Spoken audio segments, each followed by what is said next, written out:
Hello, welcome to national rankers. मैं हूं आभा गुप्ता सेरीवाल और हम पढ़ रहे हैं क्लास 12th का अकाउंट। क्लास 12th के अकाउंट में आज हम पढ़ेंगे चैप्टर 6 साझेदारी का समापन। साझेदारी का समापन या विघटन किन दशाओं में होता है, क्या होता है साझेदारी के समापन से आशय, क्या साझेदारी के समापन से फर्म भी समाप्त हो जाती है, इन सब बातों का अध्ययन हम इस चैप्टर में करेंगे। किसी फर्म के समस्त साझेदारों के मध्य साझेदारी समाप्त हो जाने को साझेदारी फर्म का विघटन या समापन कहते हैं।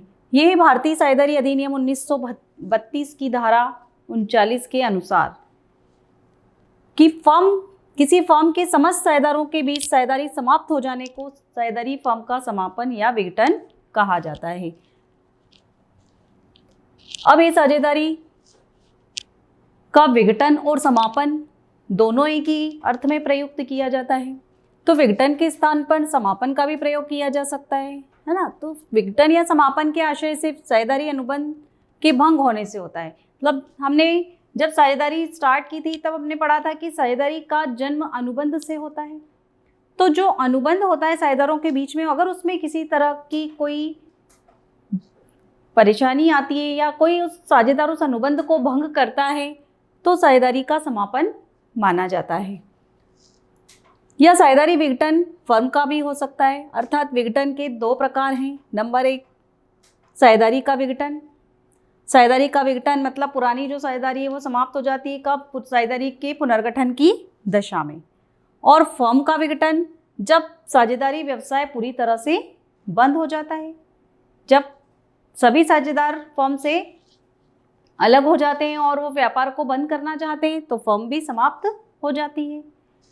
लेकिन अगर मान लीजिए कि 3 साझेदार हैं, उनमें से एक साझेदार जा रहा है, बाकी के जो 2 साझेदार हैं तो वो फर्म को चालू रखना चाहते हैं, तो वो फर्म का विघटन नहीं माना जाएगा, वो साझेदारी का समापन माना जाएगा।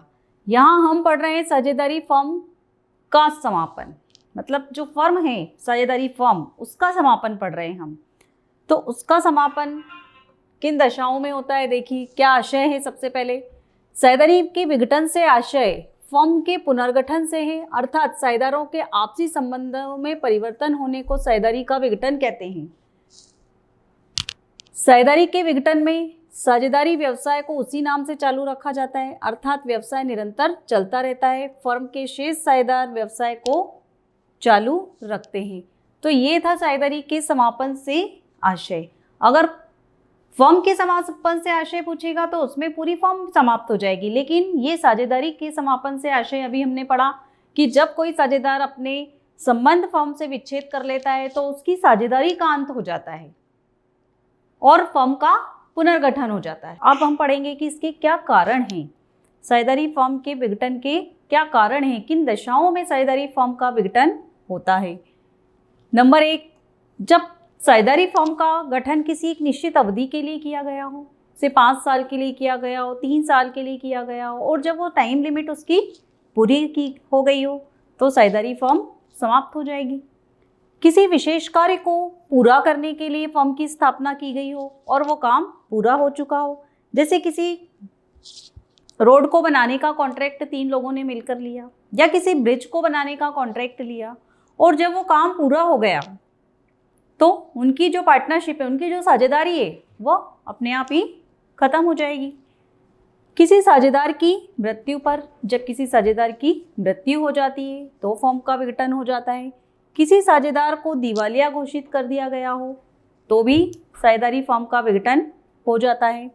उपयुक्त दशाओं में भारतीय साझेदारी अधिनियम 1932 की धारा 42 के अनुसार फर्म का समापन हो सकता है, लेकिन अगर फर्म के साझेदार चाहें तो फर्म को समापन से बचा सकते हैं। किस तरीके से? अपने व्यवसाय को चालू रखकर। इस प्रकार साझेदारी के समापन में फर्म का समापन हो भी सकता है और नहीं भी हो सकता है, ये साझेदारों के ऊपर डिपेंड करता है। उपयुक्त विधियों के अतिरिक्त निम्न दशाओं में भी साझेदारी का समापन हो सकता है। नंबर 1, साझेदारी व्यवसाय में किसी नए साझेदार के प्रवेश पर पुरानी साझेदारी भंग करके एक नया अनुबंध किया जा सकता है, एक नई साझेदारी का निर्माण किया जा सकता है।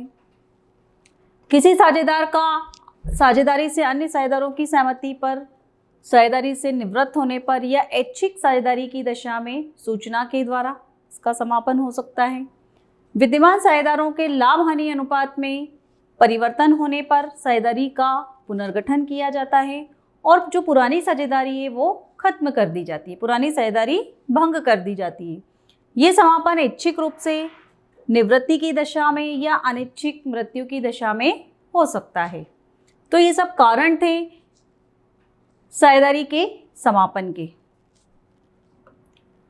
इसके बाद देखिए आप साझेदारी फर्म के विघटन से आशय। इसके पहले हमने पढ़ा साझेदारी के समापन से आशय, अब हम पढ़ेंगे साझेदारी फर्म के समापन से क्या आशय है।